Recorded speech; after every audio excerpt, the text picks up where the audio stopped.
Hello, everybody. It's Chris with X-Fat Theory. If you're new to my channel, welcome. And if you're returning, welcome back. Appreciate you being here. Just want to do a little update on actually my plans, talk about them a little bit, and talk about my finances and all of that. So just kind of go over, where I'm at and where I'm going. Be right back.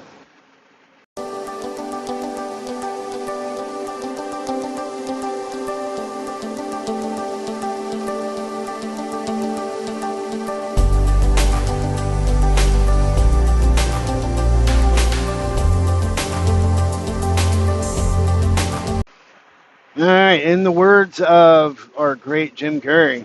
Alrighty then. Okay, so basically wanted to say just kind of an update, what I'm thinking, what's going on with me. My plan's pretty much still the same. Um, my goal is to get over to Asia. My exact location within Asia has not been determined 100%. Some of this being sick and being down kind of made me rethink things a little bit. Kind of made me a little more concerned about, what happens if I do get ill and I need assistance, or if I get injured or whatever. The idea of being lone wolf could be kind of dangerous. And it could be problematic. So it has made me think about things a little bit more. And it's not really something that I had really put a whole lot of thought into previously. It's one of the great things about having so much time before I actually get to the nitty gritty. A lot of these things can come up, and it makes me feel like I'm more prepared and I'm making a better decision, based on all the possibilities. You try to think of everything as much as you can. It's kind of like going on vacation. You got to think about everything you're going to put in your suitcase. What all you're going to take with you. What are you going to need? What you don't need? Da da da da. Kind of the same thing, except for this isn't vacation. This is retirement. So I'm trying to think of all the things that could jump up and bite me. And I'm still kind of leaning towards Cambodia. I like the idea of Vietnam, but for political and governmental reasons, yeah, I'm not too sure that I want to retire full-time there. I'm thinking more of a great travel destination. Thailand's good, but it has some issues with its immigration and can be a little squirrely sometimes when it comes down to their immigration policies. It being a kingdom, it doesn't take a whole lot for policies, procedures, and everything to change. It can literally change overnight. Now, I've got 8 years, basically, before I get to that point to where I have to worry about it.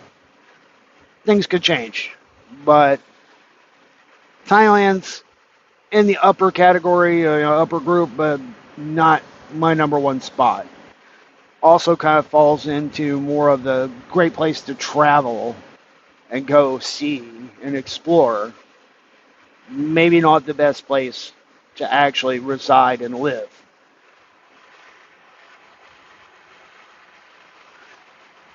As far as Malaysia goes, I think I would have to do a lot more intense research. There's some things that I'm kind of not sure about down there. I feel more comfortable with the information I have about Cambodia and the Philippines. The Philippines is still in the running. I haven't wrote the Philippines off. They just kind of lost the number one position. And not for any negative, very negative reasons or anything. It's not like I'm against the Philippines or anything like that. I'm just trying to make the best decision for myself, something that's going to suit me. So don't think I'm against the Philippines. I actually, in case you don't know this, I've been there, was there for 3 years. I like the Philippines. I like Filipino people, and they have a good mixture, but for the most part, they're very friendly and very accepting. So retiring there is still an option, and it's still a good option. But I'm trying to squeeze out the best situation for myself. So the Philippines is still up there in the realm of possibility. If I were to decide to change my plan and not go to Asia, I'm still thinking Ecuador is probably the best. There's just so many positives about Ecuador. The cost of living is good. The people are friendly. It's not completely overrun with expats. And you can live a good life down there. And it too is still it's in the running. Now, I also want to kind of talk for a minute about my finances, because that's what's going to drive all of this. I really feel like I want to go over there with having a really good budget. I don't want to be the similar scenario as, being here, just going with Social Security. If Social Security is even around at that time, which I'm pretty sure it will be. Like I've mentioned before, the only thing we need to fix Social Security is a tax increase. And of course, our politicians are not wanting to take that hit. But that's all that's required to fix the whole situation. So if we could just get a dang government that would do what's right for the people, pass a tax increase, and they can look at the budget. There's a whole lot of money in the budget that's going to all kinds of weird places and all of that could be redone, redirected, and they could straighten out Social Security pretty easily. It's just a big political poker chip. So that's the whole process of that. But if they decide to fix things, I will have my Social Security. But then I'm not wanting to rely just on that. Being overseas, my Social Security would go a lot further, and I could live a better lifestyle. But I want to go above and beyond that. I want to be able to have enough money to live a good lifestyle, but still travel. And maybe even increase my lifestyle to a little bit better than I've ever had before. And that, of course, takes money. So I want to have a decent budget going in. My target's around the $2,500 a month range. Of more is better, but that's kind of like what I'm aiming at on the bottom level. And I can live good overseas on that budget at this time, unless the world economy just goes absolutely crazy over the next 8 years. That figure could change. But looking at it today and being able to set a goal, a good goal, and something solid, I feel like the 2,500 range is sufficient. And of course, I'm going to target more if possible. And a lot of that has to do with how my stock thing works out. I've got to be able to put enough back, not only in savings to have cash on hand, but I've also got to build up that stock portfolio so that it pays me on a monthly basis. Or even if it's paying me on quarterly and I can divide that up over monthly, I can budget my money. I have no problems with, getting a check every 3 months, quote unquote check, but getting paid every 3 months and it's making that money stretch. I can do that. I know there's a lot of people that have a hard time with that. And it's better if you get it monthly. But I can figure out how to budget my money, even if it's just coming in every quarter. So I'm not overly concerned about, the actual pay time that they do. But I am very much concerned about the pay amount. Right now, we're starting to see a little bit of a comeback. It's small, but we are seeing a comeback a little bit on the stock market. So my portfolio is coming back up.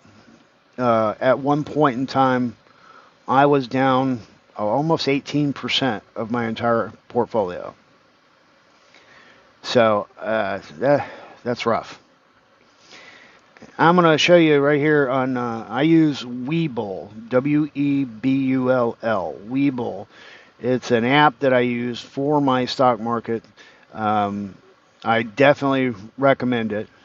I will put a link down in the description for the app. If anybody's interested, if you decide to install the app and use that for your stock market, once you set up your account and transfer any kind of money into it, you and I both would end up getting some free stocks. So it's worth it.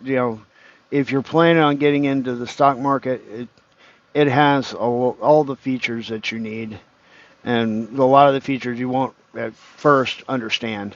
So it'll take time to play around with it and figure it out and get all your information. But it's all there. You have a whole bunch of apps out there to do it. I just prefer this one because I think it looks good. I think it's organized. For me, it's easy to use. So I do recommend it. And yeah, I'm not really pushing it to get the free stock so much as I'm just telling you straight out that it's something that I use, and because I'm comfortable with it and I think it's a good thing, I'll actually put it out there. I don't get behind or support or promote things. And, if it's something I actually use and think is good, yeah, I'll tell you about it.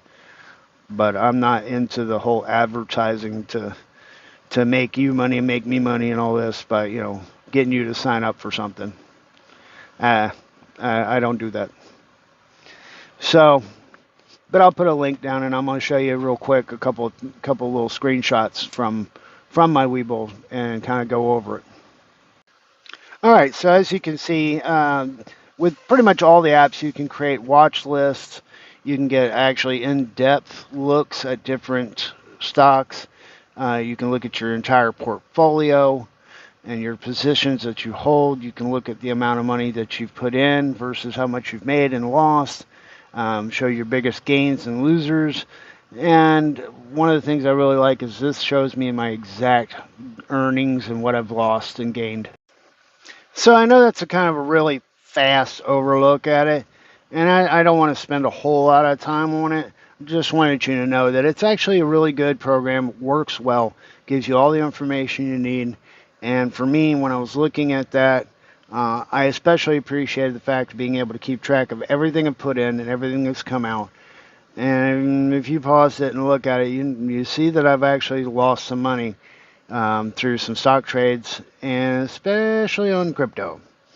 Now, it hasn't been a horrible amount compared to the overall portfolio, but the great thing is that the moves I'm making are going to make up for that. I ended up being down like $1,500, but almost 16. But I'm going to make that back, not only from my dividends coming in, but a couple of the investments that I have actually are going to pan out and pay out pretty good amount to recover my losses. It's just going to take a little time. That's all. So I've got to continue to grow that portfolio. It's at the 30,000 mark. I'm leaving it there for right now. I've got other things to work on and worry about, as I've mentioned before. But I'm going to keep putting a little bit into it from my bank account and the dividends that come in.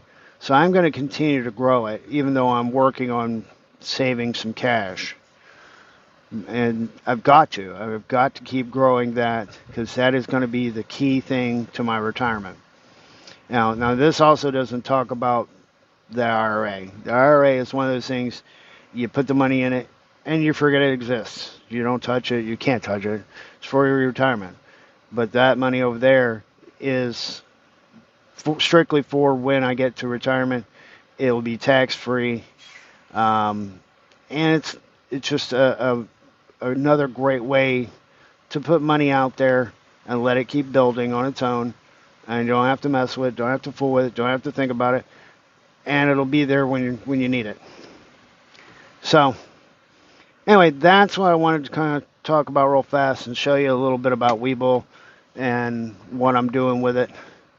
If anybody's interested in any of the stock stuff, just leave me a comment down there and I'll try to answer what I can.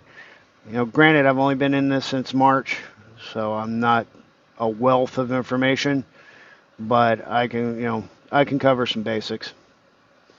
All right, guys, I think that's going to be the video for the day, and the update.